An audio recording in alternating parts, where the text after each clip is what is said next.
अस्सलामुअलैकुम। पेशे खिदमत है अंबर नाग मारिया सीरीज की कहानी शहजादी नागिन, पहला हिस्सा। नाग शाम की शक्ल में गाड़ी की छत पर बैठा था। मारिया उसके ऊपर हवा में उड़ती जा रही थी। गाड़ी नहर के किनारे एक वीरान इलाके में आई तो गाड़ी के अंदर बैठे डाकुओं में से एक ने कहा, क्लाशनकोफ कैसे गायब हो गई थी? दूसरा बोला, उसको छोड़ो, मैं कहता हूँ इस लड़की को यहीं कत्ल करके लाश नहर में फेंक दो, ये हमारे लिए मनहूस साबित होगी। उन्होंने वहीं गाड़ी रोक ली। लड़की के मुंह पर स्कॉच टेप लगा दी गई थी, जिसकी वजह से वो आवाज नहीं निकाल सकती थी। उसके हाथ भी पीछे बंधे हुए थे। नाग ने छत पर से छलांग लगा दी। मारिया भी नीचे आ गई। उसके हाथ में भरी हुई क्लाशनकोफ थी। उसे मालूम था कि ये चारों गुंडे और कातिल लोग हैं और इससे पहले भी कई बेगुनाह लड़कियों को अगवा करके कत्ल कर चुके हैं। जो ही एक डाकू ने लड़की को घसीटकर बाहर निकाला और उसकी गर्दन पर खंजर फेरने लगा, नाग छलांग लगाकर उसकी गर्दन के गिर्द चिमट गया और फन उसकी आंखों के सामने लाकर फुंकारने लगा। कातिल थर थर कांप रहा था। दूसरे डाकू सांप पर पिस्तौल का फायर भी नहीं कर सकते थे, क्योंकि सांप कातिल गुंडे की गर्दन से लिपटा हुआ था। कातिल गुंडा सांप पर खंजर से हमला करते हुए भी घबरा रहा था कि अगर वो खंजर ऊपर लाया तो उसी वक्त सांप उससे डस लेगा। ऊपर से मारिया भी क्लाशनकोफ लिए नीचे उतर आई। वो किसी को नजर नहीं आ रही थी। उसने एक हवाई फायर किया और बुलंद आवाज में कहा, तुम लोग इंसानियत के कातिल हो। तुम इस काबिल नहीं हो कि तुम्हें जिंदा छोड़ा जाए। हो सकता है अगर तुम पकड़े जाते तो तुम्हारे वकील तुम्हें अपनी बहस और तुम्हारी दौलत से तुम्हें फांसी के तख्ते से बचा लेते, मगर यहाँ तुमसे पूरा इंसाफ किया जाएगा। चारों डाकू हैरानो परेशान थे कि ये किस औरत की आवाज है जो उन्हें नजर नहीं आ रही। बेचारी लड़की भी सहमी हुई थी। मारिया लड़की के करीब आ गई, कहने लगी, बहन तुम क्यों परेशान होती हो? हम तुम्हें बचाने के लिए ही यहाँ आए हैं। फिर मारिया ने नाग को मुखातिब करते हुए कहा, नाग भैया तुम अपना फर्ज पूरा करो, मैं अपना फर्ज पूरा करती हूँ। ये सुनते ही नाग ने उस डाकू के माथे पर डस दिया जिसकी गर्दन से वो लिपटा हुआ था। नाग सांपों का देवता था। उसका जहर कोई मामूली जहर नहीं था। जो ही नाग डाकू की गर्दन से अलग हुआ, डाकू धड़ाम से गिरा और उसके जिस्म में से स्याह रंग का धुआं उठना शुरू हो गया।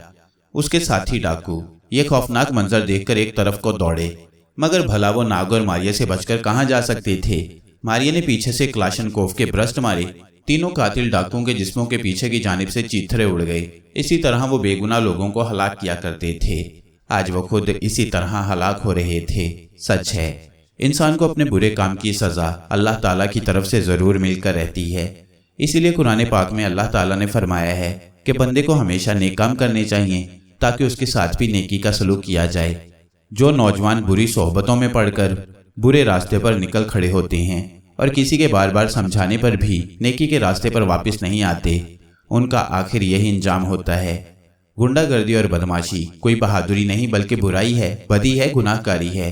और हमें ये बात हमेशा याद रखनी चाहिए कि बदमाशी का अंजाम हमेशा खौफनाक होता है और एक न एक दिन इस किस्म के बुरे लोगों की लाश किसी गंदी नाली के पास पड़ी मिलती है। हमें कभी बुराई का रास्ता इख्तियार नहीं करना चाहिए, इसमें हमारी निजात और भलाई है। मेरे प्यारे दोस्तों, मैं आपको नसीहतें नहीं कर रहा बल्कि जिंदगी की असल हकीकतें बता रहा हूँ। याद रखो, बुरे आदमी का कोई किरदार नहीं होता, उसकी कोई इज्जत नहीं करता और वो खुदा के दरबार में भी दाखिल नहीं हो सकता। क्लाशनकोफ की फायरिंग से तीनों बदमाश कातिल गिरे और वहीं मर गए। मारिया सहमी हुई लड़की के पास आ गई और बोली, तुम मेरी आवाज सुनकर घबराओ नहीं, मैं किसी को भी दिखाई नहीं देती। वैसे मेरा नाम मारिया है और मेरे साथ मेरा भाई नाग भी है। इतने में नाग अंधेरे में से निकलकर सामने आ गया। वो उस वक्त सांप की बजाय इंसानी शक्ल में था।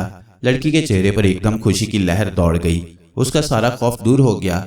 नाग ने उसके मुंह पर से टेप उतारी तो वो बोली, क्या तुम लोग अंबर नाग मारिया हो? नाग उस लड़की के हाथ खोल रहा था। बोला, हाँ, मगर तुम्हें कैसे मालूम हुआ? लड़की ने कहा, मैंने तुम्हारी सारी कहानियां पढ़ी हैं। मारिया बोली, मगर हमने तो कभी कोई कहानी नहीं लिखी। लड़की ने कहा, मगर लाहौर का एक राइटर तुम्हारे हजारों साल के तारीखी सफर और इस सफर के रोंगटे खड़े कर देने वाले वाकयात किताबी शक्ल में लिख रहा है। नाग और मारिया को याद आ गया कि एक बार वो उस राइटर को लाहौर में मिल चुके हैं। नाग ने कहा, हाँ याद आया, ठीक है, हम उस राइटर से मिल चुके हैं। हम वही अंबर नाग मारिया वाली कहानी के किरदार हैं। मेरा नाम नाग है और ये मारिया है जिसको तुम नहीं देख सकोगी।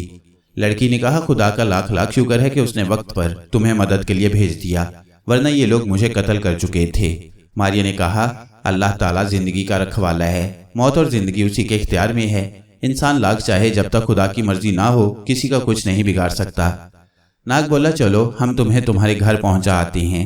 नाग ने लड़की को गाड़ी में बिठाया और गाड़ी उसके घर की तरफ डाल दी। मारिया गाड़ी के साथ साथ उड़ रही थी। लड़की का घर लाहौर के शादमान के इलाके में ही था। उस वक्त रात के 10 बज रहे थे। जब लड़की का मकान करीब आया तो उसने गाड़ी रुकवा दी और कहा, बस मैं यहाँ से अपने घर चली जाऊंगी। मैं एक बार फिर तुम्हारा शुक्रिया अदा करती हूँ, लेकिन मैं चाहती हूँ कि तुम मेरे कॉलेज आओ। मैं तुम्हें अपनी सहेलियों से मिलाऊंगी। वो भी अंबरनाग मारिया की कहानियां बड़े शौक से पढ़ती हैं। नाग ने मुस्कुरा कर कहा, वादा नहीं करते, लेकिन अगर वक्त मिला तो तुम्हारे कॉलेज का चक्कर जरूर लगाएंगे। तुम्हारा कॉलेज कहाँ पर है? लड़की ने कॉलेज का पता बताया। एक बार फिर नाग और मारिया का शुक्रिया अदा किया और अपनी कोठी की तरफ चल दी। उसके जाने के बाद नाग ने मारिया से कहा, इस गाड़ी को किसी जगह फेंक देना चाहिए। अगर यहाँ रही तो पुलिस यहाँ तफ्तीश करने जरूर आएगी और इस बेचारी लड़की को परेशानी उठानी पड़ेगी। वो गाड़ी को लेकर लाहौर शहर से मुल्तान रोड की तरफ चल पड़े। नाग और मारिया इससे पहले भी पाकिस्तान आ चुके थे और उन्हें यहाँ के शहरों के बारे में ज़रूरी मालूमात हासिल थी। वो जानते थे कि पाकिस्तान में कौन कौन से खूबसूरत शहर तारीखी एतबार से बड़े मशहूर हैं। एक जगह गाड़ी रोककर नाग ने गर्दन बाहर निकालकर मारिया से कहा, मारिया तुम हवा में क्यों उड़ रही हो? मेरे साथ वाली सीट पर आ जाओ। मारिया ने कहा, जैसे तुम्हारी मर्जी, और वो नाग की साथ वाली सीट पर आकर बैठ गई। नाग ने गाड़ी चला दी। पहले नाग को मारिया की हल्की हल्की खुशबू आ रही थी। अब पूरी खुशबू आने लगी क्योंकि मारिया उसके पास ही बैठी थी। आधी रात गुजर चुकी थी कि उन्हें दूर से एक शहर की रोशनियां दिखाई देने लगी। मारिया ने कहा, नाग मेरा ख्याल है हमें ये गाड़ी इसी जगह कहीं फेंक देनी चाहिए क्योंकि ये कातिल गुंडों की गाड़ी है। शहर में हमने ये किसी मकान के सामने भी खड़ी की तो सुबह पुलिस उस मकान वाले को पकड़ लेगी। नाग बोला, अच्छा ख्याल है। ये कहकर नाग ने गाड़ी को सड़क पर से उतारकर खेतों में ले जाकर रोक दिया। दोनों गाड़ी से बाहर आ गए और शहर की रोशनियों की तरफ चले। मारिया नाग के साथ साथ चल रही थी। नाग इंसानी शक्ल में था, मारिया गैबी हालत में थी। मौसम सर्द था मगर उन दोनों को सर्दी नहीं लग रही थी। वो आपस में केटी, अंबर और थ्यूसोंग के बारे में बातें करने लगे। मारिया ने कहा, वो जरूर 2-3 हजार साल पुराने जमाने में ही होंगे और हमें तलाश करते फिर रहे होंगे। नाग बोला, हमें तो कोई मौजा ही अब वापिस उन लोगों के पास ले जा सकता है। मारिया ने कहा, यह सब कुछ खुदा के इख्तियार में है। उसने हमें 1992 ईस्वी के ज़माने में पहुंचा दिया है और वही हमें अपनी कुदरत से पीछे के ज़माने में पहुंचा देगा। चलते चलते वो शहर में दाखिल हो गए। रात आधी गुजर चुकी थी। दुकानें बंद थीं, बाजार सुनसान थे। कहीं कहीं कोई पान सिगरेट वाली दुकान खुली थी। मकानों की बत्तियां भी बुझ चुकी थीं। लोग गर्म लिहाफों में दुबके मीठी नींद के मजे ले रहे थे। वो एक बाजार का मोड़ घूमे तो सामने पुलिस की गाड़ी एक तरफ खड़ी थी। एक सिपाही गाड़ी में से निकलकर नाग के सामने आ गया और उसने पूछा कि कौन हो और कहाँ जा रहे हो। इस किस्म के सवाल तकरीबन हर शहर में, अंबरनाग वगैरह से खास तौर पर रात के वक्त पुलिस जरूर पूछती थी। पुलिस अपना फर्ज अदा कर रही थी। संतरी को मारिया तो नजर ही नहीं आ रही थी। नाग ने संतरी की तरफ देखते हुए कहा, मैं यहाँ अपने एक दोस्त से मिलने आया था। यहाँ कर पता चला कि वो दूसरे शहर गया हुआ है। अब मैं वापस रेलवे स्टेशन जा रहा हूँ। तुम किस शहर से आए हो? दूसरे संतरी ने सवाल किया। नाग ने लाहौर का नाम ले दिया। संतरी ने कहा, ठीक है जाओ। मारिया नाग के पास ही खामोश खड़ी थी। नाग आगे चल पड़ा। कुछ कदम चलने के बाद मारिया ने कहा, ये लोग बड़े फर्ज शनास हैं, अपनी ड्यूटी पूरी तरह अदा करते हैं। नाग बोला, हाँ, मगर इसके बावजूद जुराइम पेशा लोग बाज नहीं आते। वो बातें करते हुए एक गली में दाखिल हुए तो उन्हें एक मकान के अंदर से किसी औरत के आहिस्ता आहिस्ता रोने की आवाज सुनाई दी। दोनों वहीं रुक गए। नाग ने कहा, यह औरत बेचारी क्यों रो रही है? मारिया ने कहा, शायद इसका कोई अजीज फौत हो गया है। नाग ने कहा, चलकर पता करना चाहिए। नाग ने अपनी सांस ऊपर खींचकर सांप की शक्ल बदली। मारिया ने नाग को अपनी गर्दन में डाला। नाग मारिया की गर्दन में आते ही गायब हो गया। मारिया मकान के अंदर दाखिल हो गई। क्या देखती है कि कमरे में एक पक्की उम्र की औरत पलंग पर घुटनों तक लिहाफ ओढ़े बैठी, चेहरा हाथों में छुपाए आहिस्ता आहिस्ता रो रही है। एक उधेड़ उम्र का आदमी पास बैठा कह रहा है, ज़ैनब हौसला रखो, अल्लाह हमारी मदद जरूर करेगा। हमारा बेटा फेरोज जल्दी वापस आ जाएगा। औरत ने चेहरा ऊपर उठाकर कहा, उसे इंडिया की पुलिस ने पकड़ लिया है, वो उसे कहाँ छोड़ेंगे? अखबार में लिखा हुआ था कि इंडिया की पुलिस पाकिस्तान से गए हुए मुसाफिरों को जासूस कहकर पकड़ती है और फिर उन्हें बॉर्डर पर ले जाकर गोली मार देती है। हाय मेरे अल्लाह, मेरे बेटे की हिफाजत करना। मेरा एक ही बेटा है, वही मेरी आंखों का तारा और मेरी जिंदगी का सहारा है।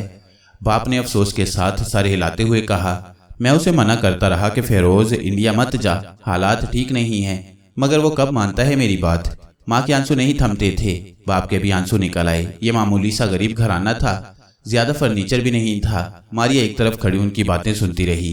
बाप ने फेरोज की माँ को एक बार फिर हौसला देते हुए कहा, रेडियो की खबरों में बताया गया था कि पाकिस्तान से जो लोग वीजे पर इंडिया गए हैं उन्हें फौरन वापस आ जाना चाहिए।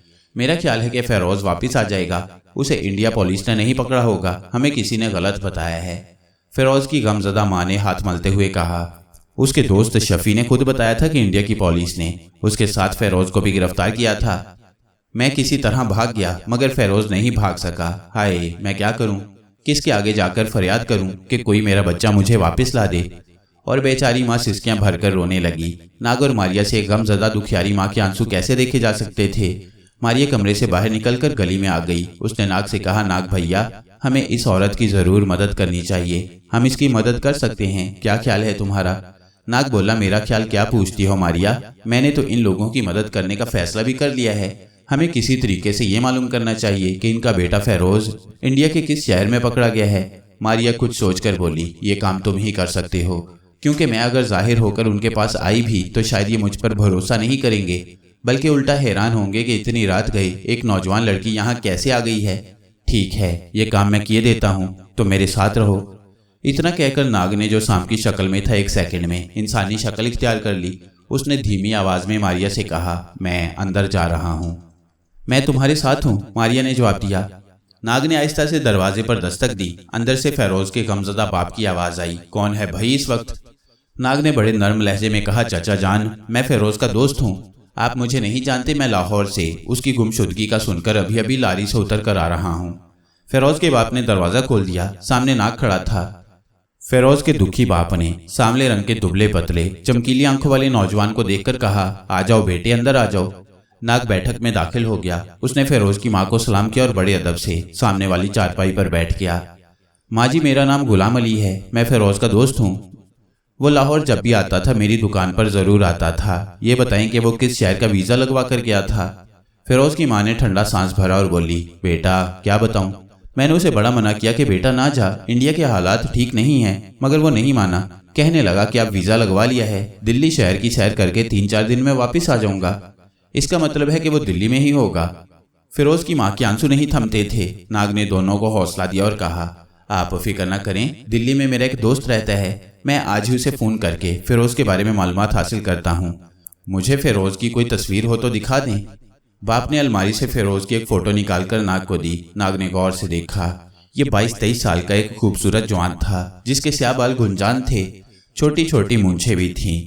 बाप कहने लगा, मेरे बेटे का रंग गोरा है, अपने दोस्त को कहना कि खुदा के वास्ते उसका जरूर पता करे और उसे किसी तरह वापस पाकिस्तान पहुंचा दे। हम सारी जिंदगी उसके एहसानमंद रहेंगे।